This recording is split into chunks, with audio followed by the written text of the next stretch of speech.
our service and our time here is to strengthen and sustain our faith, even at a time when the political conclusions that people reach from that faith can lead us to have such sharply different views on the role of government and society, on the role of individual liberty, and what sorts of rights we think are most central.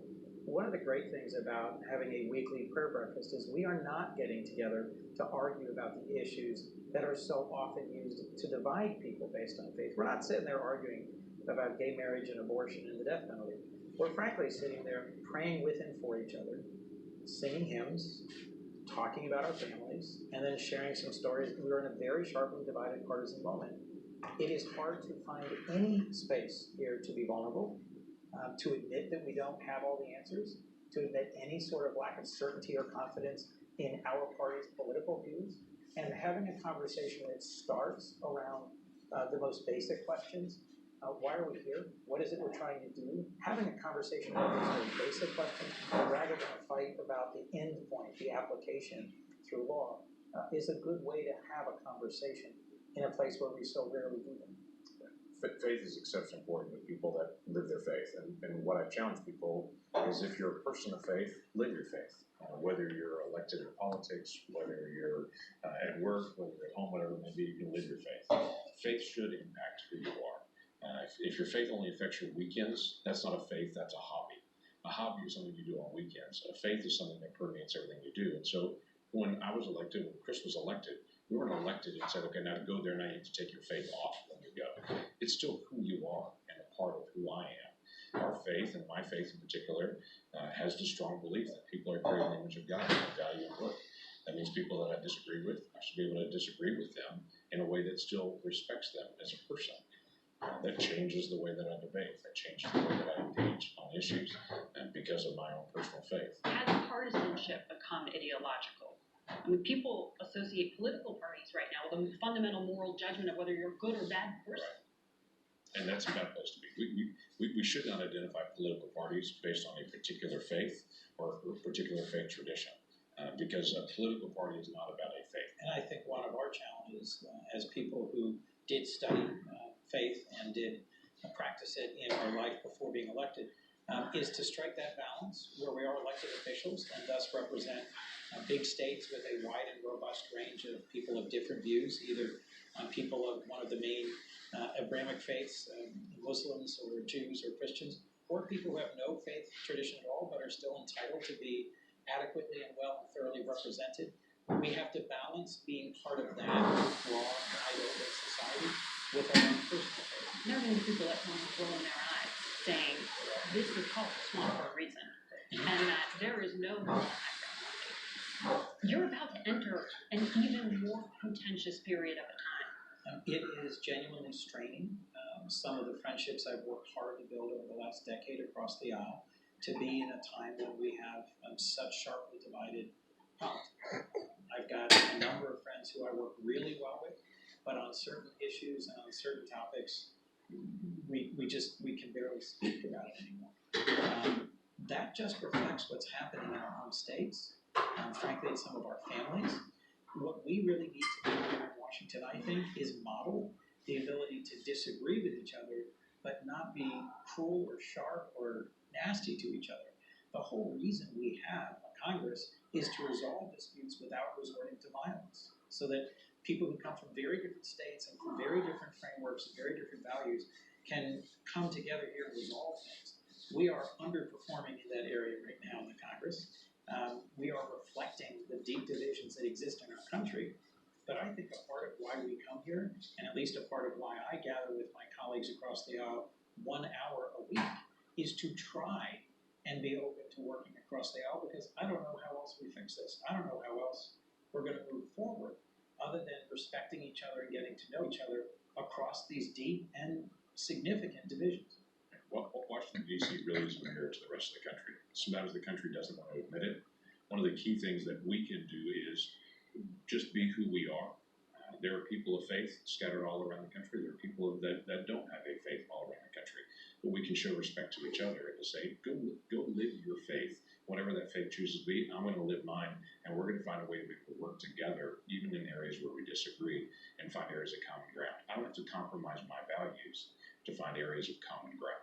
We're on the verge of this impeachment trial.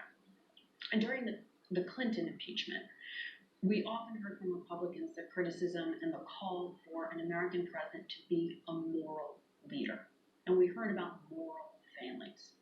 These days, you will quietly hear criticism of the president from Republicans, but you don't hear that loud criticism in the way we did 20 years ago. What has changed? Yeah, I'm not sure anything has changed. I think there's still this ongoing conversation about policy and about responsible leadership and about role models. I said very early on in the campaign time period, when people asked me in 2016, what are you looking for? I said, well, I always look for a president who can be a role model. I don't think that President Trump as a person is a role model for a lot of different youth. That's just me personally. I like the way that he tweets. Some of the things that he says, his word choices at times are not my word choices. He comes across with more New York City swagger than I do from the Midwest, and definitely not the way that I'm raising my kids. Saying that, there are policy areas that we agree on, and when we agree on those things, we work on those things together. But it's also been a grand challenge to be able to say, for a person of faith, for a person who believes that there is a right way to go on things, I wish that he did, and he was more of a role model in those areas. Now, saying all that, on the area of life, we're very passionate about of the issues of abortion, for instance. He's been tenaciously pro-life.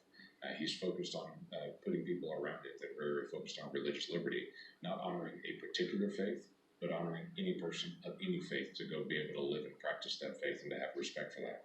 That's helpful for any person of faith, and to be able to say, give me the space to be able to live my faith and to be able to put people into the administration that will also allow that and encourage that.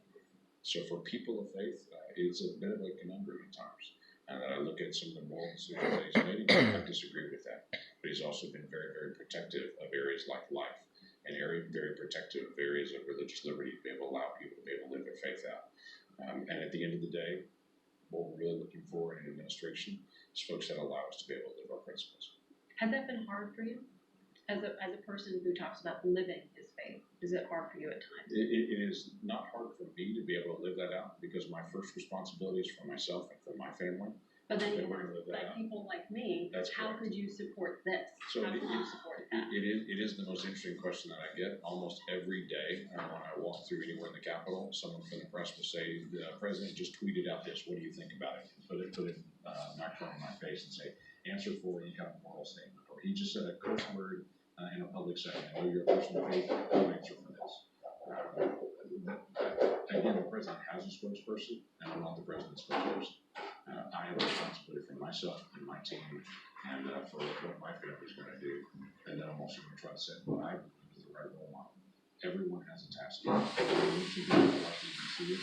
How many of the people that the American people's faith to be able to work with, and my responsibility is to be able to get things done in that environment.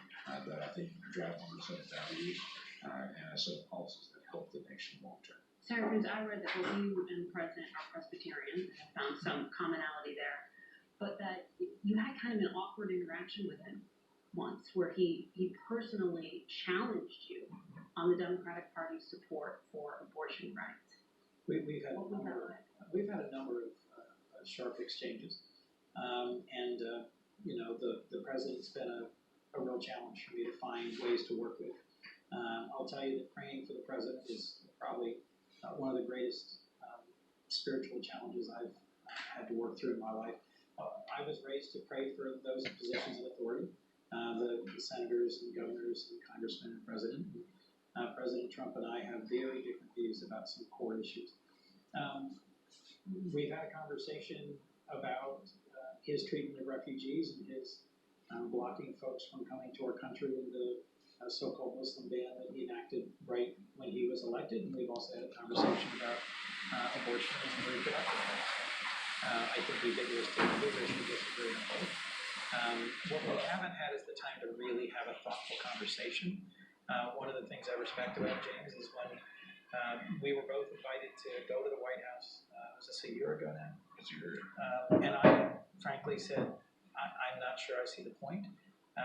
He encouraged me to be hopeful and to keep an open heart and to believe in the possibility of a positive and meaningful conversation.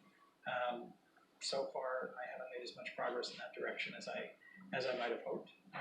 But part of the point of being a person who believes in the potential of everybody to change and to grow is that I live in a very challenging time, in a challenging environment, and I hope that I can be a good model of what it means to believe deeply in certain principles and yet respect others, others who are my colleagues who believe equally deeply in an opposite application of that same principle. We wish you both luck. Thank you for your time. Our full conversation